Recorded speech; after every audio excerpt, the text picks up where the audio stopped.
Die Frau wurde tot in ihrem eigenen Haus aufgefunden. Schon in den ersten Monaten der Ermittlungen hatte die Polizei etwa 100 Verdächtige, doch es gelang ihr dennoch nicht, den Täter zu finden. Das ging 8 Jahre lang so weiter, bis die Ermittler einen völlig unerwarteten Hinweis erhielten, der den Fall auf den Kopf stellte und dazu beitrug, die überraschende Wahrheit ans Licht zu bringen. Linda Jensen wurde am 16. Juni 1952 in Minneapolis geboren. Ihre Eltern hatten 4 Kinder, 2 Jungen und 2 Mädchen. Linda stand ihrer älteren Schwester besonders nahe. Sie liebten es, zusammenzuspielen, in der Natur spazieren zu gehen und Skateboard zu fahren. In den folgenden Jahren begann Linda, sich aktiv sportlich zu betätigen. Sie ging regelmäßig morgens joggen, schwamm und ritt sogar auf Pferden. Als sie 18 war, heiratete sie einen Jungen namens Charlie. Sie kannten sich schon seit ihrer Kindheit. Jedes Jahr mieteten Lindas Eltern ein Ferienhaus auf dem Land und die ganze Familie verbrachte den größten Teil des Sommers dort. Charlies Eltern waren die Eigentümer dieses Hauses. 2 Jahre nach der Hochzeit bekamen sie einen Sohn. Letztendlich zerbrach die Ehe jedoch. Charlie, der in Vietnam gedient hatte, griff immer häufiger zum Alkohol, um die Erinnerungen an diese Ereignisse zu betäuben. Das führte zu ernsthaften Problemen in ihrer Ehe. Nach 7 Jahren beschloss Linda, die Scheidung einzureichen und das Sorgerecht für das Kind blieb bei ihr. 4 Jahre später begann sie, sich mit einem Mann namens Robert zu treffen. Gemeinsam bekamen sie einen Sohn. Doch auch diese Beziehung hielt nicht lange. Kurz nach der Geburt des Jungen trennten Robert und Linda sich und Linda blieb allein mit 2 Kindern zurück. Weitere 4 Jahre später lernte sie einen Mann namens John kennen und sie heirateten. Das Paar zog nach Kalifornien. Doch 2 Jahre später beschlossen sie, sich scheiden zu lassen und Linda kehrte nach Minneapolis zurück. Kurz nach ihrer Rückkehr nahm sie wieder Kontakt zu ihrem ersten Ehemann Charlie auf. Zu diesem Zeitpunkt war ihr Sohn bereits erwachsen und ausgezogen und Linda zog den Jüngeren alleine groß. In der Zwischenzeit hatte Charlie seine Alkoholprobleme in den Griff bekommen. Er und Linda gaben zu, dass sie all die Jahre über nie aufgehört hatten, einander zu lieben. 1991, als sich ihre erste Hochzeit zum 20. Mal jährte, heirateten sie erneut und schon wenige Monate später kam ihre Tochter zur Welt. Zu viert ließen sie sich in einem kleinen, ruhigen Ort namens Big Lake in einer abgelegenen Gegend nieder. Und in den folgenden Monaten widmete Linda ihre ganze Zeit der Betreuung ihrer Tochter und ihres jüngsten Sohnes. Es schien, als würde ihrer Familie ein neues, glückliches Leben bevorstehen. Doch eines Tages änderte sich alles schlagartig. Am 24. Februar 1992, als Linda 39 Jahre alt war, begann der Morgen für sie und ihren Mann wie immer. Charlie wachte früh auf und ging zur Arbeit, während die Frau zu Hause blieb, um auf ihre Tochter aufzupassen, die zu diesem Zeitpunkt noch kein Jahr alt war. Ihr 9-jähriger Sohn war zur Schule gegangen, sodass sie den Vormittag mit dem Mädchen allein verbringen musste. Gegen 16 Uhr ging bei der Polizei ein Anruf von Charlie ein. Mit zitternder Stimme sagte der Mann, er habe gerade seine Frau ermordet aufgefunden und die Beamten fuhren zu ihrem Haus. Laut Charlie kam er wie üblich von der Arbeit nach Hause und sah Lindas Sohn, der gerade von der Schule zurückgekommen war, sowie ihre Tochter, die im Laufstall lag. Dem Mann fiel auf, dass das Mädchen dieselbe Kleidung trug wie am frühen Morgen, als er sich von ihr verabschiedet hatte. Das kam ihm etwas seltsam vor, da inzwischen schon viel Zeit vergangen war. Noch seltsamer war die Tatsache, dass Linda nirgends zu sehen war und ihr Sohn sagte, er habe seine Mutter seit seiner Rückkehr von der Schule nicht gesehen. Charlie fügte hinzu, dass er mehrmals von der Arbeit aus zu Hause angerufen habe, Linda aber nicht abgenommen habe. Damals hatte er angenommen, dass sie einfach beschäftigt sei und sich keine weiteren Gedanken darüber gemacht, doch nun beunruhigte ihn das Ganze. Er begann das Haus auf der Suche nach seiner Frau zu durchsuchen und gelangte schließlich in ihr Schlafzimmer. Als Charlie die Tür öffnete, bot sich ihm ein schrecklicher Anblick. Linda lag auf dem Boden, teilweise mit einem Tuch bedeckt, und aus ihrer Brust ragte direkt durch dieses Tuch hindurch ein großes Messer. Als die Polizisten das Tuch wegzogen, stellten sie fest, dass das Opfer völlig unbekleidet war und zahlreiche Stichwunden aufwies. Was das Messer selbst betraf, so stellten die Ermittler schnell fest, dass es aus Lindas Küche stammte. Doch trotz der Vielzahl an Wunden kamen die Gerichtsmediziner zu dem Schluss, dass die Todesursache Ersticken war. Offensichtlich hatte der Täter sie zunächst erwürgt und ihr erst danach all diese Stiche zugefügt. Außerdem fanden sie Spuren sexueller Gewalt und sicherten biologisches Material des Täters.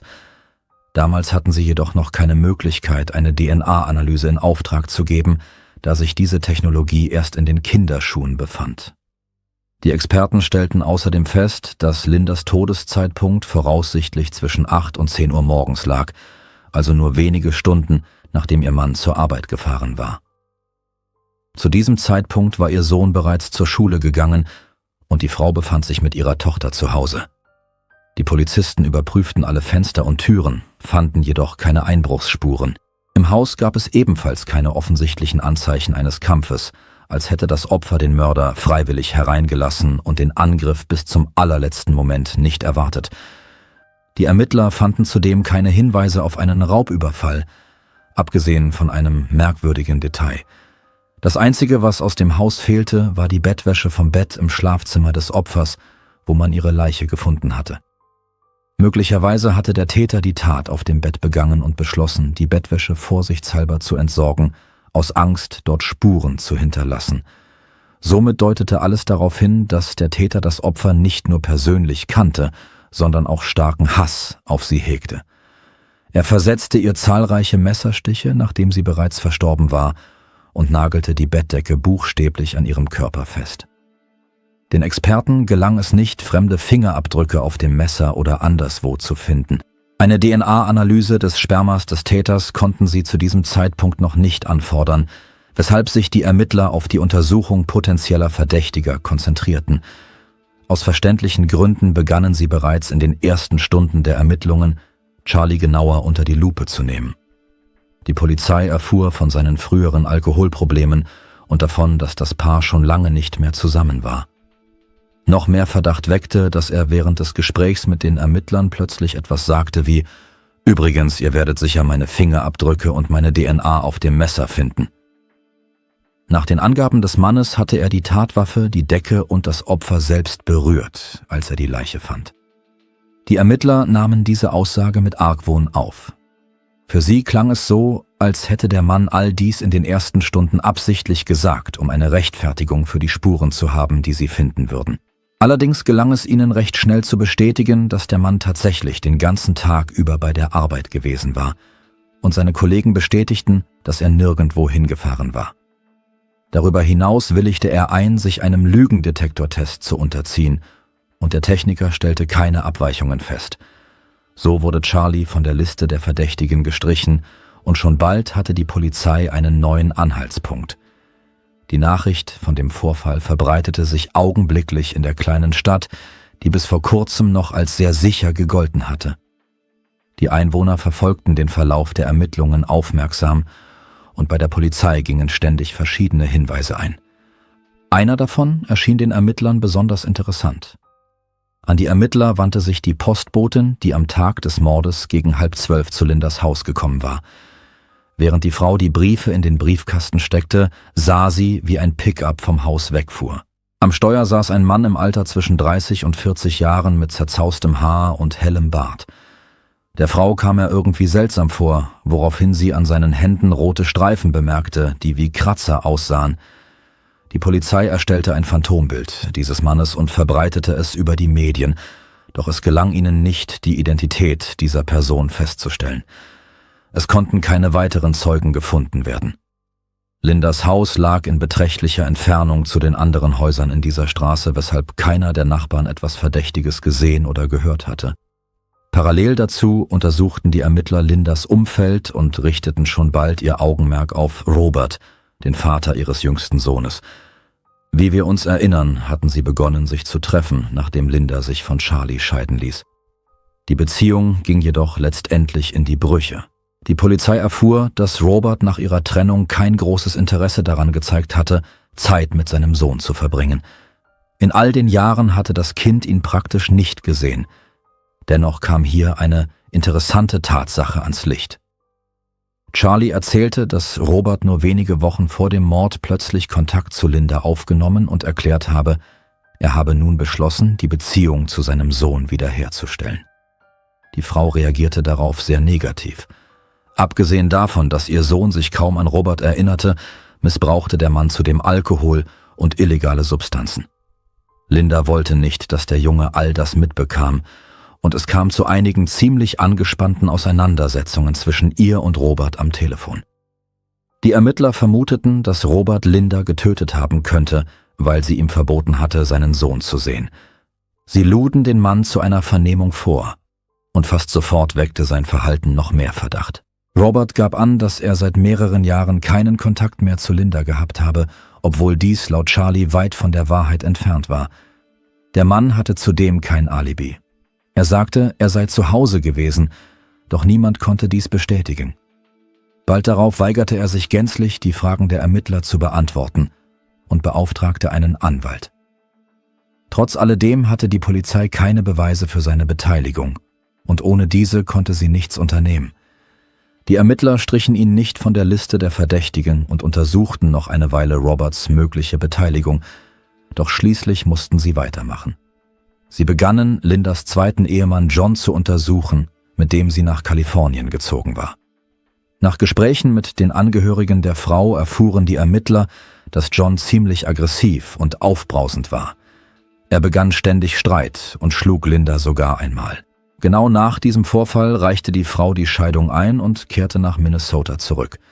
Allerdings fanden die Ermittler schnell heraus, dass John sich zum Zeitpunkt des Mordes in Kalifornien aufhielt und an der Schule, an der er als Lehrer tätig war, Unterricht gab. Somit hatte er schlichtweg keine physische Möglichkeit, dieses Verbrechen zu begehen. Dabei schlossen die Ermittler nicht aus, dass er jemanden für die Tat angeheuert haben könnte. Es gelang ihnen jedoch nicht, auch nur einen einzigen Beweis für diese Version zu finden. In den folgenden Monaten überprüften die Polizisten fast 100 verschiedene Männer, die ihrer Meinung nach mit diesem Mord in Verbindung stehen könnten, doch jedes Mal führte dies zu nichts. Mit der Zeit wurde Lindas Fall immer weniger beachtet und verschwand schließlich in der Schublade. Die Angehörigen der Frau setzten sich weiterhin mehrmals im Monat mit den Ermittlern in Verbindung, erhielten jedoch jedes Mal dieselbe Antwort. Es gab keinerlei Fortschritte in Lindas Fall. Am aktivsten kämpfte ihre ältere Schwester Sandy um die Aufdeckung der Wahrheit. Sie stand in ständigem Kontakt mit Journalisten, gab Interviews und tat alles in ihrer Macht Stehende, damit Lindas Fall nicht in Vergessenheit geriet. So ging es bis 1999 weiter, als ein neuer Sheriff in der örtlichen Polizeibehörde sein Amt antrat. Er beschloss, sich um alte, ungelöste Fälle zu kümmern, darunter auch den Mord an Linda. Seitdem waren 7 Jahre vergangen und die DNA-Analyse war mittlerweile landesweit weit verbreitet. Die Ermittler schickten eine Spermaprobe des Täters an ein Labor und die Experten erstellten sein biologisches Profil, das sie anschließend mit allen Verdächtigen abglichen. Zunächst verglichen sie es mit der DNA von Charlie, Robert und John. Die Ermittler hatten ohnehin keinen Zweifel an der Unschuld der beiden Männer, da diese stichhaltige Alibis hatten. Robert hingegen stand weiterhin unter Verdacht. Wie wir uns erinnern, hatte er der Polizei aus irgendeinem Grund erzählt, dass er seit mehreren Jahren keinen Kontakt mehr zum Opfer gehabt habe. Dabei wussten die Ermittler, dass die beiden noch wenige Wochen vor ihrer Ermordung telefoniert hatten. Allerdings stimmte auch seine DNA nicht mit der des Täters überein, weshalb er schließlich von der Liste gestrichen wurde. Danach begannen die Ermittler, Proben von anderen Verdächtigen anzufordern, deren Zahl 80 Personen überstieg, und alle erklärten sich bereit, diese freiwillig zur Verfügung zu stellen. Die Experten fanden unter ihnen keine einzige Übereinstimmung, was bedeutete, dass die Polizei 7 Jahre nach dem Mord der Identifizierung des Täters nicht einmal näher gekommen war. Als die Probe des Mörders in die FBI-Datenbank eingegeben wurde, gab es auch dort keine Übereinstimmungen. Zuletzt setzte die Polizei eine Belohnung von $5.000 für Hinweise in diesem Fall aus. Doch auch das brachte keine nützlichen Hinweise. Schließlich kam der Fall für ein weiteres Jahr zum Stillstand, bis es zu einer ziemlich unerwarteten Wendung kam. Eine Frau namens Angela rief bei der Polizei an und sagte, sie habe eine Vermutung, wer Linda getötet habe. Nach Angaben dieser Frau kannte sie das Opfer nicht persönlich. In jenen Jahren war Angela jedoch mit einem Mann namens Kent Jones zusammen. Kurz nach dem Vorfall begann sie darüber nachzudenken, dass genau er hinter diesem Mord stecken könnte. Zu ihrer Überraschung kannten die Ermittler diesen Namen sofort, da Jones bereits seit den ersten Tagen der Ermittlungen in den Akten auftauchte, allerdings nicht als Verdächtiger. Der Mann war Lindas Nachbar. Er wohnte knapp 1 Kilometer von ihrem Haus entfernt und die Polizisten stellten ihm eine Reihe von Standardfragen. Damals sagte er jedoch, er wisse nichts und kenne das Opfer nicht. Jones lebte dort mit seiner Frau und 4 Kindern. Der Mann war Leiter der Pfadfinder, ging regelmäßig mit seiner Familie in die Kirche und war ein angesehenes Mitglied der Gemeinde. Dabei hatte er laut Angelas Schilderung 1992 eine heimliche Beziehung mit ihr, doch das war erst der Anfang ihrer Geschichte. Die Frau erzählte, dass sie einige Wochen nach Lindas Ermordung beschloss, diese Geschichte mit Jones zu besprechen, da sie wusste, dass er ihr Nachbar war. Der Mann antwortete, er kenne Linda nicht und habe sie nie gesehen. Angela bemerkte jedoch, dass sich sein Verhalten schlagartig änderte. Er wurde sichtlich wütend und die Frau konnte nicht verstehen, warum. Einige Monate später kam das Thema dieses Mordes im Laufe eines Gesprächs zwischen ihnen erneut zur Sprache. Dieses Mal erklärte Jones plötzlich, dass er kurz vor ihrem Tod mit Linda gesprochen habe und sie außerdem regelmäßig morgens an seinem Haus vorbeilaufen gesehen habe. Angela hielt diese Änderungen in der Erzählung des Mannes für äußerst verdächtig und seitdem ließ sie das Gefühl nicht los, dass Jones etwas mit ihrem Mord zu tun haben könnte. Kurz darauf trennten sie sich. Die Frau zögerte jedoch noch lange, ihre Vermutungen jemandem mitzuteilen. Erst 8 Jahre später fasste sie schließlich den Mut und rief die Polizei an. Die Ermittler zeigten Interesse an dieser Geschichte und begannen, Jones genauer unter die Lupe zu nehmen. Sie fanden heraus, dass der Mann wegen Versicherungsbetrugs vorbestraft war, doch das war nur die Spitze des Eisbergs. Sie fanden zahlreiche Einträge darüber, dass Jones wiederholt wegen häuslicher Gewalt angeklagt worden war. Er schlug regelmäßig seine Frau und er wurde sogar deswegen verhaftet. Doch jedes Mal weigerte sich seine Frau, Anzeige zu erstatten. Einmal wurde die Frau sogar mit einer Stichwunde ins Krankenhaus eingeliefert und sie erzählte den Polizisten, sie sei versehentlich auf ein Küchenmesser gefallen, das aus der Spülmaschine ragte. Angesichts der Vorgeschichte häuslicher Gewalt in ihrer Familie vermuteten die Polizisten, dass der Ehemann ihr diese Wunde zugefügt hatte. Doch ohne die Aussage der Frau konnten sie nichts unternehmen. Nachdem sie all diese Informationen geprüft hatten, begannen die Ermittler, über seine mögliche Beteiligung nachzudenken. Wenn Angelas Aussage der Wahrheit entsprach, hatte der Mann die Polizei belogen, als er behauptete, das Opfer nie gesehen zu haben, und das reichte bereits aus, um ihn auf die Liste der Verdächtigen zu setzen. Im Jahr 1992 hatte er ihnen zudem gesagt, dass er zum Zeitpunkt des Mordes zu Hause gewesen sei, und seine Frau hatte diese Aussage bestätigt. Die Ermittler hatten jedoch große Zweifel daran, dass man den Worten der Frau Glauben schenken konnte, da sie ihrem Mann ständig die Schläge verzieh und ihn gegenüber der Polizei in Schutz nahm. Jetzt, 8 Jahre später, begaben sich die Ermittler zu ihm nach Hause, um ihm dieselben Fragen zu stellen. Er wohnte immer noch in demselben Haus mit seiner Frau und die Polizisten begannen das Gespräch äußerst vorsichtig. Sie sagten, sie würden lediglich einen alten Fall erneut prüfen und hofften, neue Informationen zu erhalten. Jones sagte dasselbe wie vor 8 Jahren, dass er nie mit Linda gesprochen habe und sie nicht persönlich kenne. Seine Frau korrigierte ihn jedoch sofort und sagte etwas in der Art: »Erinnerst du dich, wie sie kurz vor dem Vorfall bei uns vorbeikam, um dich zu fragen, wie sie ihren Sohn bei den Pfadfindern anmelden könne?« Die Polizisten sahen, wie sich Jones' Gesicht vor Wut verzerrte, als seine Frau das sagte. Dennoch gab er zu, dass er diesen Moment tatsächlich vergessen hatte.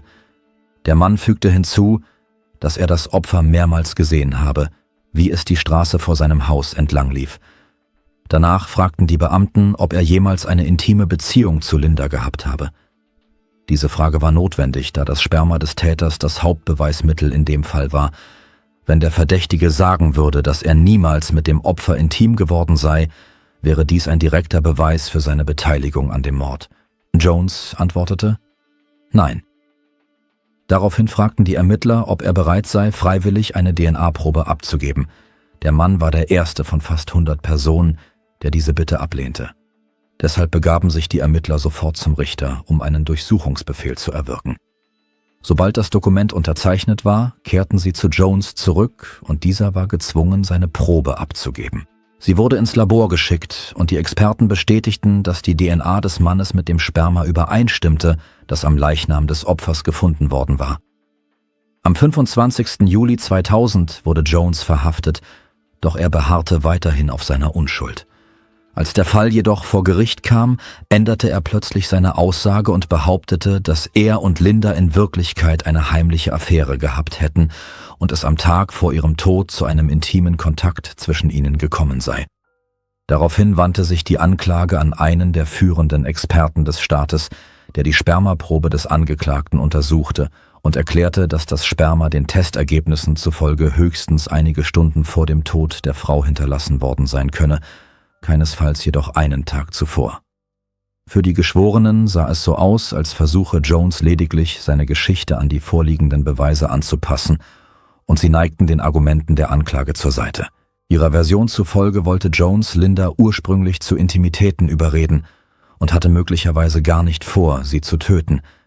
Sie waren der Ansicht, dass die Frau ihm gefallen hatte, nachdem sie vorbeigekommen war, um über die Möglichkeit zu sprechen, ihren Sohn bei den Pfadfindern anzumelden. Nach der Darstellung der Anklage könnte Jones an jenem Morgen zu ihr gekommen sein und unter einem Vorwand darum gebeten haben, ins Haus gelassen zu werden.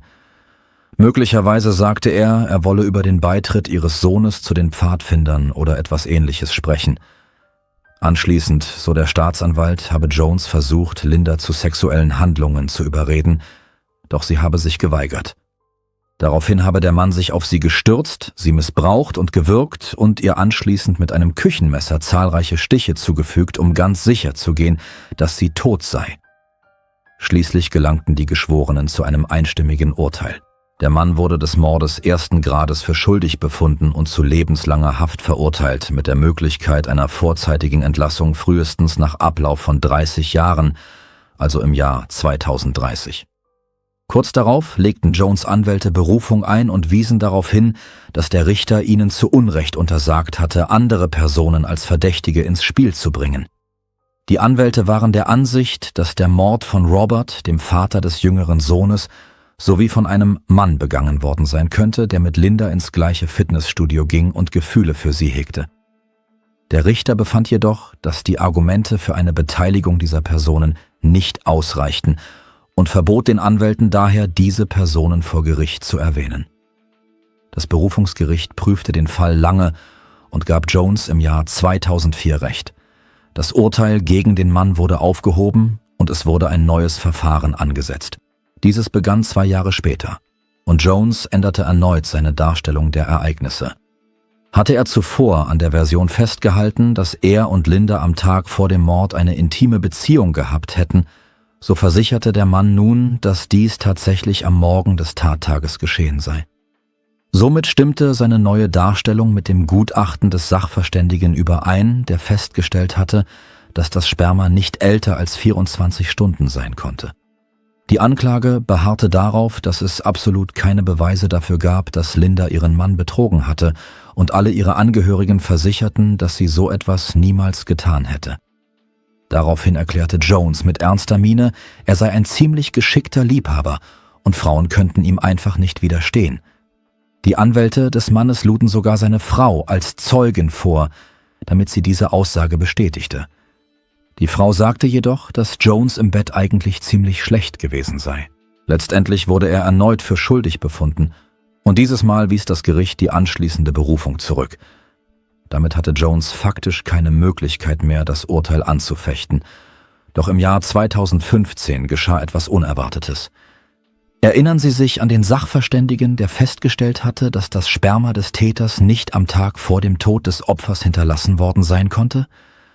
Sein Name war Michael McGee und er führte eine Privatpraxis in seinem eigenen Labor. Der Mann verfügte über 30 Jahre Erfahrung und hatte sich den Ruf als einer der talentiertesten medizinischen Sachverständigen des Bundesstaates erworben. Mit der Zeit warf seine Arbeit jedoch Fragen auf, was zu einer unabhängigen Untersuchung führte, die zu recht interessanten Schlussfolgerungen kam. Die Gutachter dieser Untersuchung stellten fest, dass die Ergebnisse des Experten bei weitem nicht die genauesten und zuverlässigsten waren. Versucht man, den Kern des Problems in einfachen Worten zu erklären, so lag er im Folgenden. McGee wurde vorgeworfen, Methoden zur Untersuchung von Spuren verwendet zu haben, die nicht auf einer ausreichenden wissenschaftlichen Grundlage beruhten und deren Genauigkeit in der Fachwelt ernsthafte Fragen aufwarf. Nehmen wir als Beispiel den Fall von Linda.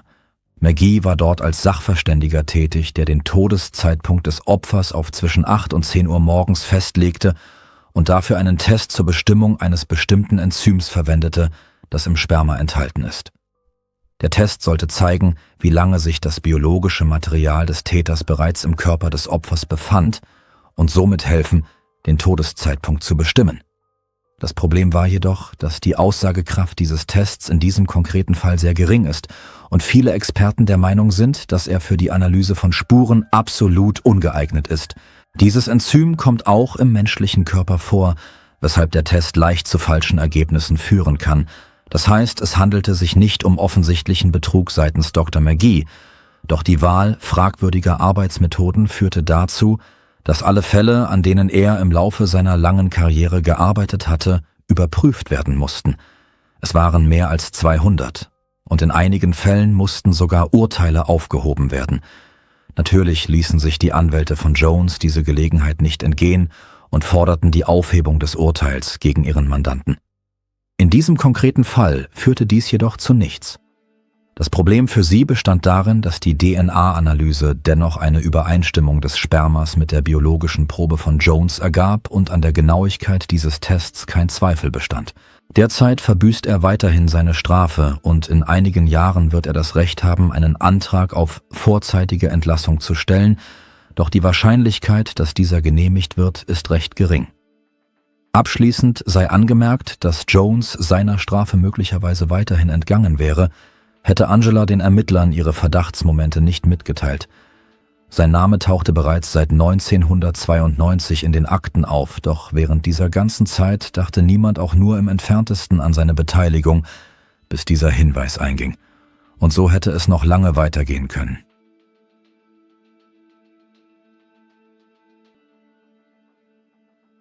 Danke fürs Zuschauen und passen Sie auf sich auf.